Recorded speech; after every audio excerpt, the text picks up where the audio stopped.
فەرماندەی سنووری ئازەربایجانی غەربی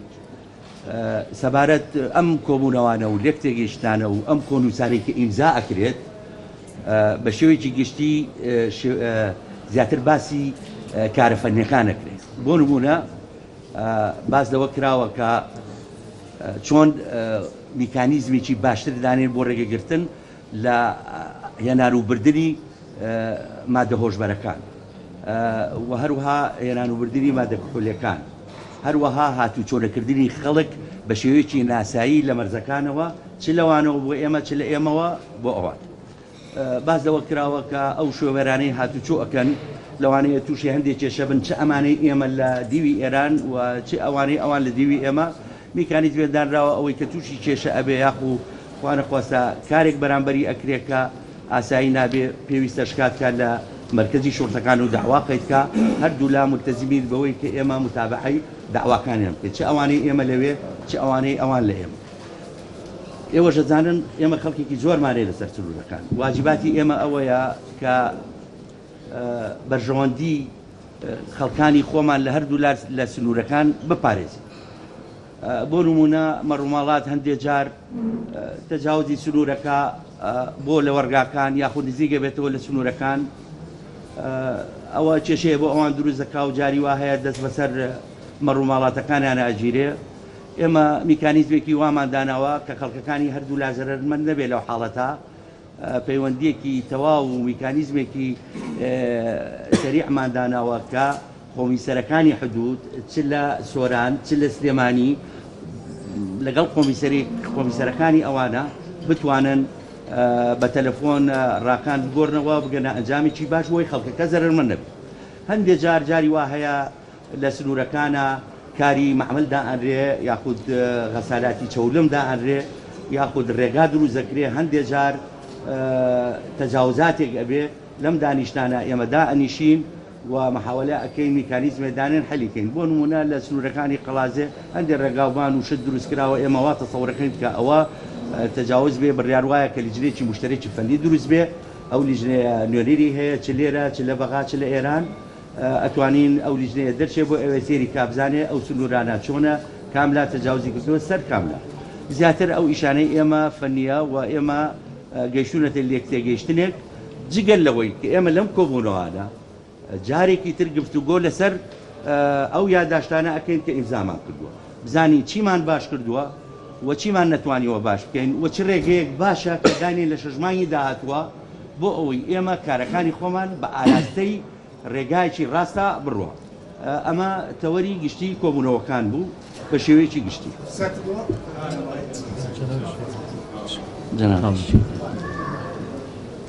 وقت ما تمس ما وغير السؤال باش تفضل. لواء حمزة عثمان القوات السومرية، ما مدى أهمية هذا الاتفاق اليوم بين الجانب العراقي والجانب الإيراني؟ وهل الجانب الإيراني ضمن الاتفاقية هناك كانت نصوص عدم إطلاق نار من الجانب الإيراني على الحدود العراقية وخاصة حدود إقليم كردستان؟ هذه مو اتفاقية وإنما مذكرة تفاهم. كل 6 أشهر نجتمع بصورة متناوبة، مرة في إيران ومرة في أربيل، للوصول إلى آلية صحيحة للأمور التي تحصل في الحدود، مثل قوانين الرعي، مثل كيفية منع تهريب المواد المخدرة شونيتي بقى بردني ما دهوش بركان التعامل مع سواق الذين يأتون ماما لكدن لقال برجوندي كان مان ليرة ولا أبيش الذين يذهبون إلى هناك. هذه المشاكل الفنية كل 6 أشهر احنا نجتمع ونتفاهم على الموضوع ونقوم ب وأوكي شاني كروبرو ما اندبته وهول ددين شهر السريان ببدوزينه نذكر التفاهم بيناتنا ونوقعه، وكل 6 أشهر راجع التفاهم السابق. وهموش جمع جارك بيداتشونوا بو ركوت نامي بكين وكلنوان ما دها المتعلقة بمصالح الطرفين أو سكان الطرفين، نحن نقوم بالتباحث أو برجوان ديانش كبيوندي بهردو لامانو هيا من القصب وكيفية تعويضهم وكيفية التعامل مع هذه القضايا. وشونتي ما ملكردن لقال أو كيشانو ما الجانب الإيراني كان متعاونا جدا، واتفقنا على أن ولایەنە ئێرانیەکان زۆر هاوکارمان بوون نقوم بحل كافة المشاكل ڕێکەوتون لەسەرەوەی کە هەموو کێشەکان چارەسەر بکەین.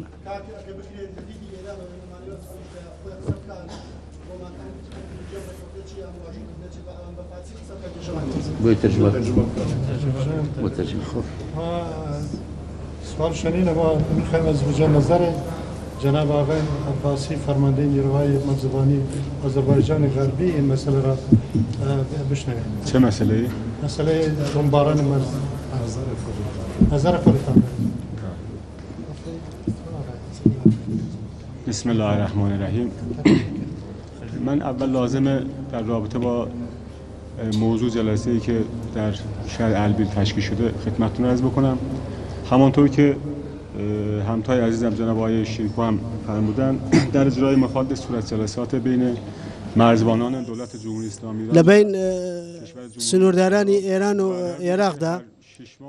بڕیار بووە کە هەر شش مانگجارێک کۆبوونەوەیکی هاوبەش بکرێت لەگەڵ دوو لایەنە لەبین پارێزگای ئازەربایجانی برگزار بشه که این روزاوا در پاسخ به که ام کوبونوانه بۆ وەڵامدانەوەی کاک شێرکۆیە کە هاتوون بۆ ئێران وەفتی هەرێمی کوردستان و پێویست بوو ئێمە لێرە حاضر بین و لەگەڵیانە کۆبینەوە و ئەم کوبوونەوەیە هەر بۆ ئەو بابەتەیە بۆ ئەوەیە کە پەیوەندیەکانمان بتەوتر بکەینەوە برایەتیمان بتەوتر بکەینەوە ئەم دوو دەسەڵاتە دوو حکوومەتە پێشتر لە یەکەوە نزیک ببنەوە و هیواداری کە زۆرتر لێک نزیک بنەوە سەبارەت بە پرسیارش کە کردان من پێتان بڵێم دەوڵەتی کۆماری ئیسلامی حکوومەتێکی بەهێزە و هیوادارین کە دەستەکانی با استفاده از برخی خلاها که ممکن در بیانەوێت لەو بۆشاییە کە لە سنوورەکانە هەیە بێنە ناو کۆماری ئیسلامیەوە ئێمە بە تەواو هێزەوە دەستیان ئەبڕین ئەوانەیە کە بیانەوێت کە لە سنوورەکانەوە بێنەوە نایەڵین بە هیچ شێوەیەک ببن بەوەیشەوە کە بەداخەوە کۆمەڵێک لە هاوڵاتیانمان لە شارە کوردیەکانە و خەڵکی هاوڵاتی مەدەنی و حەت تەنانەت هێزەمنیەکان بەدەست ئەو گروپە تیرۆریستیانە کوژراون و شەهید بوون.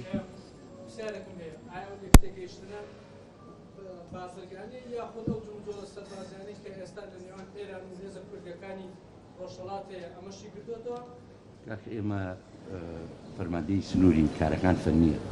شێوازی هاتوچۆکردن شێوازی چاودێری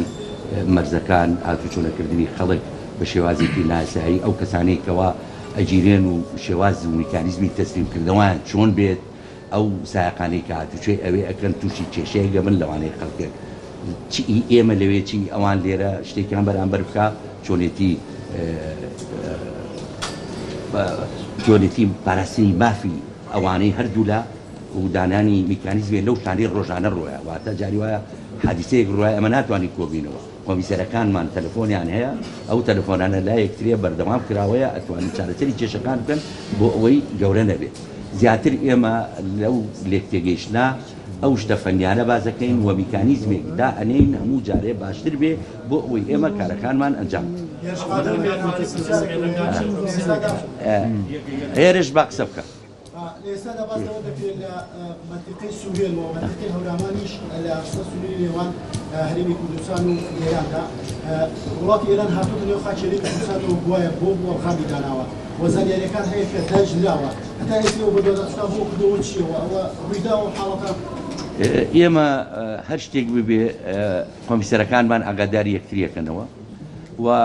ئێمە هەردوو لا هاوکارین بۆ ئەوەی دایمەن لەو چێشانە بگەینە نەتیجەیەکی باش بۆ نمونە ئەم جارە لە ناوچەی چێلێ ڕێگەیان دروست کردوهاتوونەتە پێشە ئەوان بڕیاریان داوە لیژنەیەکی فەرنی بێ سەیری مەرزەکان بکە قەرارات چۆن بێ هەردوو لا پێیوەستن پێوەی یعنی ئێمە بەس لە کۆبوونەوەکانە بەر کۆبوونەوەکانە ئێمە میکانیزم دانی بۆی کۆمیسەرەکان کارەکانیان ساهل بێت چونکە ئێمە بەرپرسی حدودمانێ ئەو حدودانە بەردەوام چاودێری حدود دەکەن هەر ڕووداوێ ڕووبا ئەوان بە پەیوەندی بەیەکەوە تجاوزی ڕۆتین کراوە بۆ ئەو مەسەلەیە چ لە کۆمیسەری سلێمانی چ لە کۆمیسەری سۆران ئەوانیش لە پیرانشار و لە هەموو شوێنەکانی تر هاوکاری یەکترین بە تەلەفۆن بۆی ئەو ئیشە حەرکەن هەندێک ئیشکە حەل نابێ قانونی دەولی هەیە لە بینمانە بۆ نمونە ئێمە ئەفسەرمانەیە لە هەولێر تایبەتە بە دەعا مەحدودەکە واتە ئەگەر بستێک بێنە پێشەیە دیارە دەعا مەحدودەکە بە GPS دەودرێتەوە هەردوو لا هاوکارن ئەگەر جاری وا هەیە دەعامەیەکی حدودی ئاوەی بە ئەوەی بە یەتا ئەرزی ئێمەوە پێویستە ئێمە دانیشی لەسەری چۆن چارەسەری بکەین بۆ نمونە ئەو کێشەیە کە ئێستا لە چێلەیەمانە لیژنەیەکی فەنی دروست بووە و ئەو لیژنەیەک قەراری بە هەردوو لا پابەندی پێوە نا ئەبێت جاری وهەیە سەوە بێ جاری وهەیە جاری وایە ڕێگەیەک تۆزێک یەتە ناو ئێمەوەی ئێمە چێتە ناو ئەوانەوە ئاگاداری کۆمیسەرەکانەکەن ئەگەر بەوە حەل بێ حەلە بێ ئەگەر حەل نەبێ لە کۆبوونەوەکانی ئێستا باسیەکەین لیژنەیەکی فەنی تایبەتەیە ئێمە هەمانە ئەوان هەیەە ئەچە سێری شوێنەکانەکەن و ئەمڕۆ ئەجیزەی ئەلکترۆنی و ئەجیزەی GPS و دەستنیشانکردنی شوێن بە حەدی سانتیمەترە و ئەو شتانە لە حەلکردنیش بە شێوازێکی زۆر ئاسان حەلە بێ و هەردوو لا ڕێککەوتوی لەسەر ئەوەی هاوکار یەکتر بین بۆ حەلکردنی و چارەسەرکردنی ئەو کێشانە فارسی بەڵێ باسی دەرەژیکردنی ئەوانەی کە بە شێوەیە قازاقچەک کەلوپەت دەهێنن بەڵێ دەکرێت پێمان بڵێ لە ماوەی ئەو ساڵی کە ڕێکەوتنەکەتان وا چەند کەس دەرجی کراوە ئەوەیە کەشان بۆ کۆماری ئیسلامی ئێرانیش پرسیارەکە بۆیان لەو ماوەیە تۆپارانی ناوچە سنووریەکان هەم ئێوە لەو ناوچەی ڕیوەتە ناوچە سنووریەکانی هەرێمی کوردستان ئێوە هەڵوێستان چ بوو بێتن ئێمە باسی ئەوەمان کردو ئەوانیش باسی ئەوان کردووە کە ئەوە لە خەتی سفر تەجاوزی کردو و پیان ناخۆش بوو ئێمەش باسی ئەومان کردووە خەڵکێک زەرمەند دەبێتەوە و ڕێککەوتین لەسەرەوەی ئەو شتانەی ئینشەڵڵا تکرار نابێت گیرکرد ئەوە تەفاصیلە بۆ نمرەیەکێک دەگیرکردن چییە بە قاچاقیە پاسپۆرتی پێنێ ئەیگرین تحقیقێکی لەگەڵ ئاخین تەسیب بەوان یەکەینەوە نوسخەیە لە مەحزەری تحقیقاڵێن ئەم زەلامە بە قاچاق بڕیوەتەوە تەسیب بەوان ئەوان ئەوەیەکەن ئەو شتانە یعنی ئیشتی زۆر نییە بڵێ متەرجمی خۆیان لەگەڵ لە ناوچە سنووریەکان شەڕ هەبوو لە نێوان ئێران و هێزە کوردیەکان ئایا ئێوە کاتێک دێنێ ناوخاچی هەرێمی کوردستان هیچ پرسێک بە عێراق دەکرێت یاخود میگه در مرزهای بین دو کشور درگیری شده اما موقعی که از طرف خاص ایران وارد خاک عراق میشن اطلاع رسانی میشه در این خصوص یا نه به طرف عراق منظورش یعنی چی؟ منظورتان در مورد درگیری چیه؟ درگیری بین چه هزکان؟ ئێران لەگەڵ هێزە کوردیەکانی ڕۆژهەڵات خصوص حزبایی که تو عراق هستن حزبای معاند میپرسن که اینا که میخوام درگیر میشن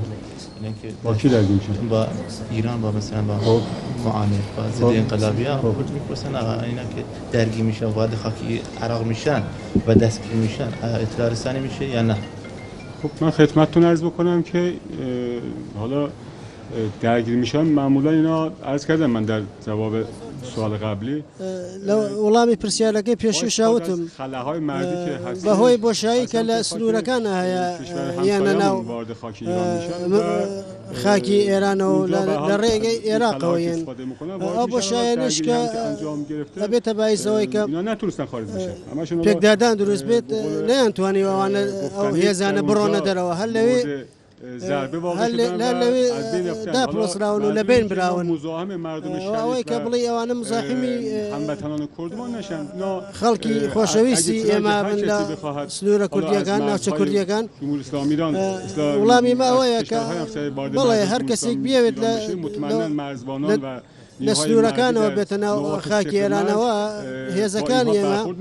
لەسەر سنوور پێشیان پێگرتن نایەڵن بە هیچ شێوەیە کەس بێتە ناوەوە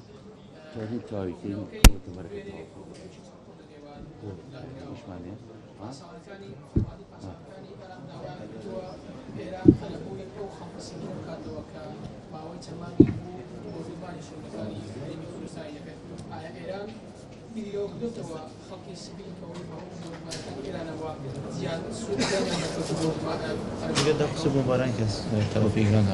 به مرزهای عراق شده همونش آیا جوابی دارن در این خصوص بدن آیا چیزی هست که بحث میشه در این خصوص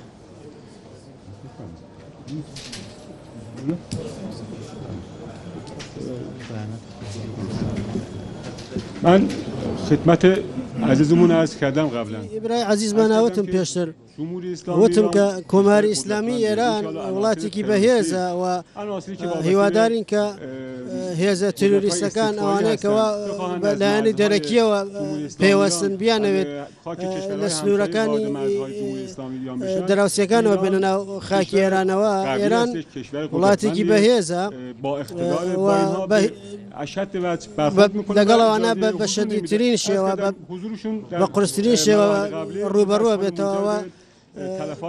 هاتنی ئەوان ئەو هێزانە پێشتر بۆ ناو ئێران وەتە هۆی لە ناوچوونی مەجموعەیەک لە خەڵکی مەدەنی لە ئێرانە لە هاوڵاتیانی کوردوە جاروباریش لە هێزە ئینتیزامیەکان کەس کوژراوە و شەهید بووە.